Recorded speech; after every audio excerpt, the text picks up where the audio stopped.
ग्राफमॉल, let's can reconnect again. मैंने यहाँ छोड़ा था आप लोगों को, ठीक है। इस पॉइंट पे जब मैंने ड्रॉप किया आपको तो मैंने एक चीज़ कही थी कि जरा इसको समझिएगा। ये दो डिफरेंट इम्प्लांट डिज़ाइंस हैं, ठीक है। एक ये है और एक ये है, ठीक। हम क्यों समझना चाहते हैं? क्योंकि अभी हम जब बात करेंगे आपसे एक्टिव और पैसिव थ्रेड्स के बारे में, या फिर एक्टिव इम्प्लांट्स और पैसिव इम्प्लांट्स के बारे में, तो कहीं ना कहीं उनके डिज़ाइन का फॉर्मेट चेंज हो गया होगा, ठीक है। एक थोड़ा सा ब्रीफ समझने की कोशिश करते हैं कि इस इम्प्लांट में क्या डिफरेंस है। If you try to understand the width here and the width here, yes, on the right hand side the implant has a width, the thread width is larger in size as compared to that in the left hand side. Obviously bone implant contact will be larger on the right hand side implant. Okay, one thing more, the depth, the tip of the thread and the core of the implant की दूरी के बीच में जो दूरी थी उसे depth कहा गया था। अगर वो डेप्थ देखें तो इस इम्प्लांट में उतना नहीं है as compare to this. So again this implant is engaging more amount of bone as compare to this implant, right. तो कहीं ना कहीं इसका भी ब्लोन इम्प्लांट कॉन्टैक्ट ज्यादा होगा, ठीक है। तो एक छोटा सा चेंज डिजाइन में चेंज करने की वजह से हम बोन इम्प्लांट कॉन्टैक्ट बढ़ा रहे हैं आपका, ठीक है। ये समझने की बात मैंने बोली थी आपको इस पिक्टोरियल डायग्राम से आपका, ठीक है। Then coming to the thread pitch. Thread pitch क्या है? The distance from the centre of the thread to the centre of the next thread. एक थ्रेड से दूसरे थ्रेड के बीच में जो दूरी होगी उसे थ्रेड पिच कहा जाएगा, ठीक है। लेकिन अगर यूनिट लेंथ की बात करें तो जिस यूनिट लेंथ के अंदर ज्यादा थ्रेड्स हैं, मतलब पिच कम है, उसका सरफेस एरिया ज्यादा होगा, ऑब्वियसली उसका बोन इम्प्लांट कॉन्टैक्ट ज्यादा होगा। एक छोटी सी अंडरस्टैंडिंग, इसका मतलब अगर पिच कम है इम्प्लांट के अंदर तो इम्प्लांट एक बेटर इम्प्लांट है as compare to those implants who has a larger pick diameter.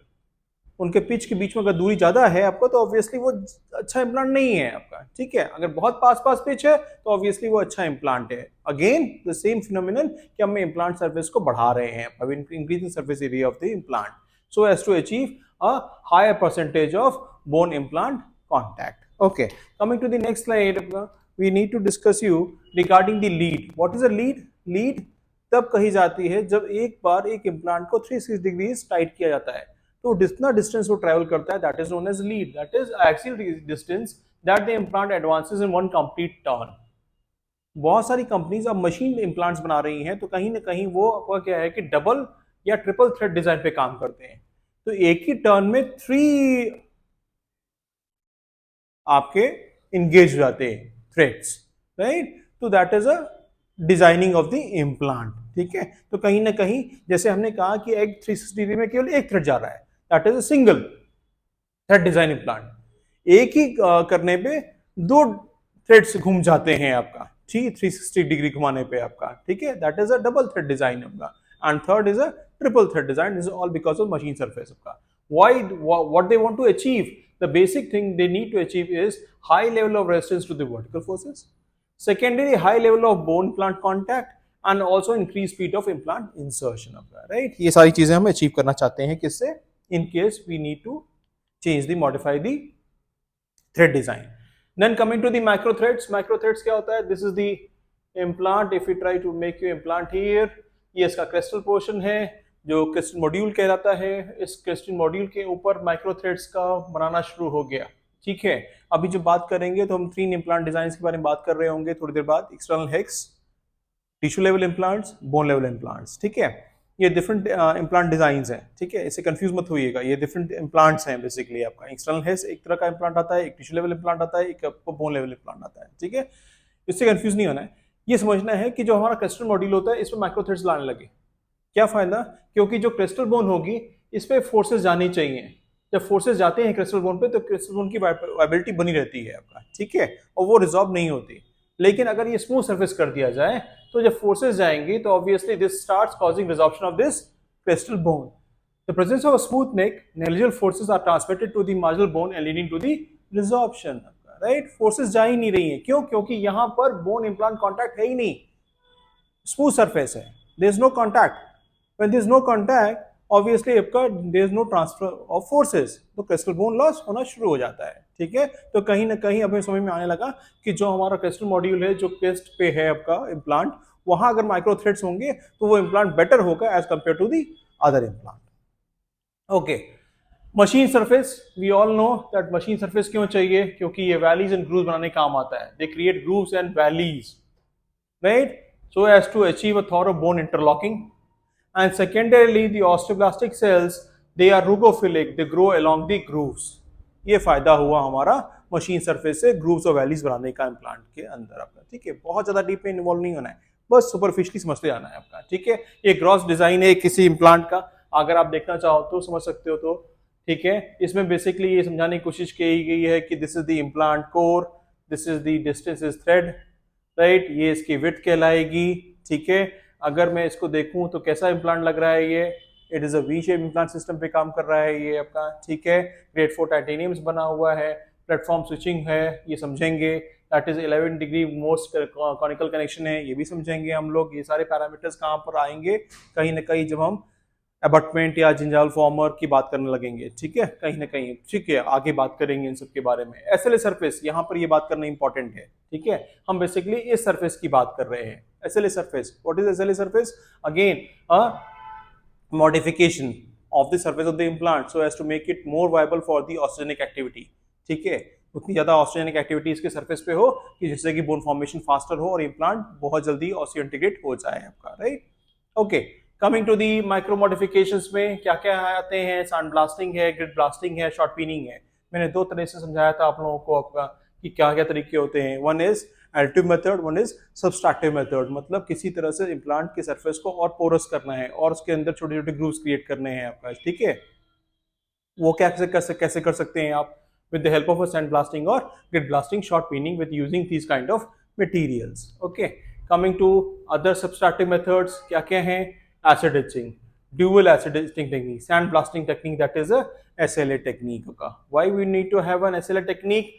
Leads to micro texturing and cleaning, छोटे छोटे का टेक्सचर्स बन जाएंगे। छोटे छोटे टेक्सचर्स की वजह से क्या होगा, सरफेस एरिया बढ़ रहा है, सरफेस एरिया बढ़ेगा तो मोर अमाउंट ऑफ वॉजनिक पोटेंशियल रहेगा वहां पर आने करके ग्रो करने का, बोन फॉर्मेशन होने का। ठीक है, other are solvent cleaning, acid alkaline etching and passivation treatments. ये सब बुकिश है, ये सब पढ़ लीजिएगा आप लोग, एक बार चले जाइएगा, देख लीजिएगा आपका। ठीक है, ये वेरियस कंपनीज अपने अपने हिसाब से इम्प्लांट के सर्फेस को कहीं ना कहीं मॉडिफाई कर रही होती हैं, उसके बारे में उन्होंने एक लिखा हुआ है। ठीक है, इलेक्ट्रोफोरेसिस, हाइड्रोक्सीपेटेड पाउडर्स होते हैं, डिस्पर्स करते हैं सुटेबल सॉल्वेंट के अंदर आपका। ठीक है, उसका यूज करते हैं हम लोग।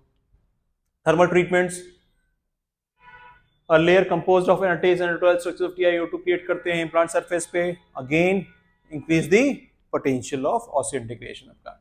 Titanium plasma spray, sputter deposition, radio और magnetic biomimetic depositions, these are again other type of modification techniques आपका, जिसके थ्रू मॉडिफाई कर रहे हैं। Then nanotopography, what is nanotopography? It is dental implants is through to influence the cell implant integrations with the cellular protein level. ठीक है, अब ये nano जो आ गया, इसकी वजह से क्या है कि हम सेलुलर लेवल पे बात करने लगे या प्रोटीन लेवल पे बात करने लगे। ठीक है, this is discrete deposition, Biomet, calcium phosphate deposit कर रहे हैं आप लोग आपका। ठीक है, रफली 50% ऑफ द सरफेस एरिया बढ़ा रहा है ये आपका। ठीक, ये सरफेस एरिया बढ़ाने से क्या होगा, अगेन कैल्शियम फॉस्फेट है तो कहीं ना कहीं ऑस्टियोनिक पोटेंशियल कैरी कर रहा होगा अपने साथ। ठीक है, दैट मीन्स ऑस्टियोकंडक्टिव प्रॉपर्टीज के बारे में हम लोग थोड़ा बहुत सोचने लगेंगे अपनी तरफ से अपना, ये क्या कर रहा है। सेकेंडरीली सरफेस एरिया बढ़ रहा है तो बोन इम्प्लांट कॉन्टैक्ट बढ़ेगा, again chances of osteo integration ज्यादा होगा आपका। ठीक है, laser ablations, dental implants in the surrounding soft tissues, integration होना है, केवल बोन का इंटीग्रेशन नहीं होना है इम्प्लांट के साथ। ठीक है, इम्प्लांट को सॉफ्ट टिश्यू के साथ भी इंटीग्रेट होना है आपका, तो वो hard and soft tissue integration के लिए लेजर एब्लेशन का भी यूज करने लगे आपका। ठीक है आपका, okay fine. The pattern of micro and nanocycles, micro channels बना देते हैं आपका। The shock wave induces compressive radial stresses that penetrates beneath surface and strengthens the implant. ठीक है, ये सारे मॉडिफिकेशंस समय समय से करने लगे आपका, right. Coming up to the anodic oxidation, what is anodic oxidation? Nobel Biocare use करता है, करता क्या है वो, thickness of the titanium oxide layer बढ़ा रहा है, modified to increase the thickness. Again why? So that my implant gets easily osseointegrate into the bone rather than somebody else implant. ठीक है, कोशिश हर जगह osseointegrate कराने की है. ठीक है, एक तो चीज ये. दूसरी चीज, अगर osseointegrate हो जा रहा है तो ये समझना है कि हाँ उसको और आगे तक लॉन्ग लास्टिंग कैसे कह सकते हैं कि इम्प्लांट ज्यादा दिन चलेगा. ठीक है, तो जितना ज्यादा सरफेस एरिया होगा उतना ही osseointegrate ज्यादा होगा, उतना ही उसके पास बोन इम्प्लांट कॉन्टैक्ट ज्यादा होगा आपका. ठीक है, तो कहीं ना कहीं वो जो फोर्सेस हमने पढ़ी थी पहले, कौन सी फोर्सेस, 3 तरह की forces, that's compressive, tensile and the shear forces, उनका भी कहीं ना कहीं इंपॉर्टेंस आने लगेगा कि भाई ये निगेट करने के लिए इतना हमें सरफेस एरिया चाहिए आपका इम्प्लांट का. Right, okay. Coming to the titanium dioxide blasted acid implant, Dentsply and TiOblast implants रहते हैं आपका, ये लोग ये यूज करते हैं आपका. Right, what they are doing, they are etching with hydrofluoric acid shapes the nanostructure of the implant. Etching करने से, एट लीस्ट हमने पहले बात की थी कि कुछ सब्सट्रैक्टिव मेथड्स में एचिंग टेक्निक यूज किया है. Right, photo functionalization, UV treatment. Again please try to understand here also. UV treatment, what it does, it implants surfaces that enhances the bioactivity of the and osseointegration by altering the titanium oxide layer of the surface. ठीक है, TiO layer जो हो रही है implant surface की उसको alter कर रहा है आपका. ठीक है, उसको क्या कर रहा है, enhances the bioactivity, UV radiation. Lot of companies, lot of implants, same theory है. Right, surface coatings. Now the coating comprises of specific agents, drug proteins and growth factors. ये थोड़ा सा कहीं चैलेंजिंग है हमारे लिए और इम्पॉर्टेंट भी है आपका. ठीक है, काफ़ी सारी कंपनीज आ गई, कुछ ने hydroxyapatite and nano composite coatings लगाई, कुछ लोगों ने ग्रोथ फैक्टर्स लगाया like fibroblast growth factor, your platelet derived growth factor, transforming growth factor, bone morphogenetic proteins, इन सब का यूज किया इम्प्लांट के सरफेस के ऊपर, जिससे कि ऑस्ट्रेनिक सेल्स ज़्यादा मात्रा में वहाँ पहुंचे, प्रोलिफरेट हो, डिफरेंशिएट हो और बोन बनाए आपका. Right, messenger molecules, extracellular matrix proteins, fluoride treatment, they all are driving the same pattern. Right, सारे का सारा मकसद वहीं पर है कि किसी न किसी तरह से ज्यादा ऑस्टियोब्लास्टिक माइग्रेशन होना चाहिए. ड्रग कोटिंग्स, इस ड्रग कोटिंग्स में local liberation of BMP promoting osteointegration होना चाहिए. कुछ ऐसी कोटिंग करें ड्रग्स की, वो यूज होने लगी. पेप्टाइड्स जो कि काफी ज्यादा पॉपुलर है इस समय, R is a tripeptide, that is RGD. राइट, the 3 peptides are these which are being used on the surface. What they are doing, they are anti-bacterial effects on the epithelial cells and promotes proliferation of the osteoblasts. So ultimately we need to promote the osteoblasts so that new bone formation should happen. Okay, ये सारी चीजें पढ़ने के बाद ये समझ में आया कि ये सारे मशीन सरफेसेस से ये सारा रफनेस अचीव होता है. ठीक है, अगर मशीन सरफेस करते हैं तो इतना आएगा, सैंड ब्लास्टेज करते हैं तो 0.5 to 2 म्यूएम आएगा. ठीक है, अगर वैक्यूम ट्रीटमेंट्स करते हैं तो 0.1 to 1 म्यूएम आएगा. ठीक, सरफेस रफनेस. और हमें पता है जब सरफेस रफनेस के बारे में बात की थी तो ये कहा था कि सरफेस रफनेस कैटेगराइज किया गया था, smooth, mild, moderate and severe, और उसके बेसिस पे रेट ऑफ ऑस्टियोइंटीग्रेशन को भी हमने डिफाइन किया था at the initial phase of the lecture. Okay, coming to the surface treatment implants, ये सारे इम्प्लांट्स कंपनीज बना रही हैं इम्प्लांट्स. ठीक है, और ये एनोडाइज्ड हैं तो ब्लास्टेड हैं तो ब्लास्टेड, एसिड वॉश्ड है, hydroxide, laser ablation and plasma spread है. इन सब के बारे में हमने बात की है कि लेजर एब्लेशन से क्या हो रहा था, सॉफ्ट टिश्यू हमारा बन रहा था. करेक्ट, ये सारी स्टडीज है, सारी स्टडीज ने में कहीं ना कहीं कुछ ना किसी बात पे इन्फ्लुएंस कुछ ना कुछ निकाला है. अगर हम लास्ट स्टडी को देखें आपका, तो उन्होंने ये कहा कि जो स्मूथ कॉलर है और वर्सेस जो माइक्रो थ्रेड डिजाइन है, उन दोनों में अंतर ये है कि जो माइक्रो थ्रेड डिजाइन है वो ज्यादा सक्सेसफुल है as compare to the smooth collar. Why? Because of the greater amount of bone stability in the crestal region in case of a micro threaded design. Right, उस case में ज्यादा अच्छा है आपका. ठीक है, स्मूथ कॉलर रहेगा तो फोर्सेस ट्रांसफर नहीं हो रहे, फोर्सेस ट्रांसफर नहीं हो रहे हैं तो धीरे धीरे अपने आप बोन रिजॉल्व होती जा रही है आपका. और जब जब फोर्स ट्रांसफर होता रहेगा तब तक वाइटलिटी ऑफ द बोन बनी रहेगी और बोन उसी लेवल पे मेंटेन रहेगी आपका. Right, there are the, this is on the basis of the thread design, V shaped, Nobel Biocare, reverse buttress thread, Nobel Replace. Please try to understand. Square thread, Adin बना रहा है, buttress, genesis बना रहा है. ये सारी companies के एक पैरामीट्रिक थ्रेड डिजाइन के हिसाब से क्लासिफाई किया गया है आपका. ठीक है, what is the conclusion, what is the take home message to you all, that the central forces focus of the implant development to minimize bacterial adhesion while promoting recruitment.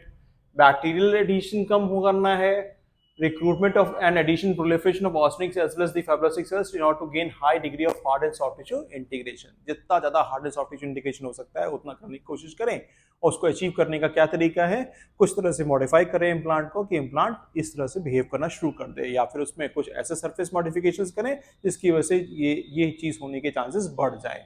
So we need to understand that if there are 10 companies coming to you, you should look around which company is providing which implant, what design, what surface modification, and accordingly I need to understand that this surface modification with this type of implant will be better choice in this particular condition as compared to the other implant, right? तो successful होना implant का जरूरी है, ठीक है, क्योंकि उसी को आगे चल करके प्रोसेस लगेगा और फोर्स बियर करेगा, ठीक है, तो वो तभी होगा जब हम उसका चुनाव सही से करेंगे आपका. If you are selecting the right implant at the right place, then the implant is definitely going to osteointegrate, right. The guaranteed long-term success, clinically challenging conditions, development of multifunctional surface modification and coating necessary. मतलब कई सारे factors होने चाहिए उसके अंदर, ये भी हुआ हो ये भी हुआ हो, तो ऑब्वियसली वो जो इम्प्लांट बेटर होगा, जिसमें एक सिंगल अगर यही काम हुआ है तो उससे बेटर ये इम्प्लांट रहेगा, राइट.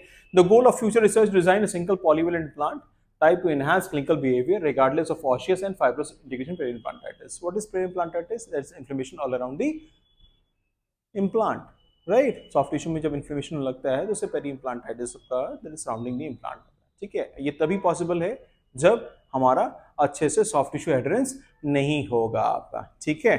तो अगर उसको अचीव करना है तो ऑब्वियसली हमें उस तरह का इम्प्लांट चूज करना है जहाँ पे क्रिस्टल बोन के साथ रिजॉर्प्शन न हो आपका, उसकी वाइटैलिटी मेंटेन रहे, soft tissue attachment excuse me बने रहे इम्प्लांट्स के साथ आपका, राइट.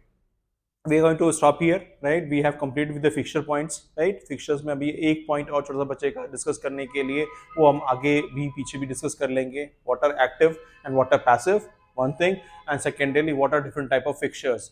अगेन बीच में बताया था मैंने आपको, there is external hex, then there is a tissue level implants, then is a bone level implants, ठीक है. ऐसे बहुत सारी चीजें आएंगी छोटी छोटी, उनके बारे में बीच में बात कर लेंगे. On the next lecture we are going to start with the gingival formers, ठीक है. उनके बारे में डिस्कस करना शुरू करेंगे, कैसे होते हैं, क्या रीजन है, क्या कैसे चुनते हैं, क्या काम है उनका, आपका क्या ध्यान रखना चाहिए हमें after placement of the implant, कितना हमें बड़ा चाहिए, फिर जिंजावल हेक्स जिंजावल फॉर्मर, ठीक है, दैट्स अ हीलिंग स्क्रू की बात कर रहे हैं हम लोग, ठीक है. इसके बारे में नेक्स्ट लेक्चर में स्टार्ट कर लेंगे आपका. That is second component of the implant components में जो पढ़ाई की थी, right. We want to stay back here. Thank you all, thank you very much. और इसको एक बार पढ़ लीजिएगा. अगर कोई भी क्वेरीज होती हैं प्लीज़ मुझे मैसेज कर दीजिए, मुझसे मुझे मेरे नंबर पे बात कर सकते हैं, मुझसे मिलने आ सकते हैं, मुझसे कुछ है तो टेक्स्ट मैसेज कर सकते हैं आपका, right. So that we can connect again on the same topic and have a brief discussion जो भी आपकी क्वेरीज है, right. Thank you all, thank you.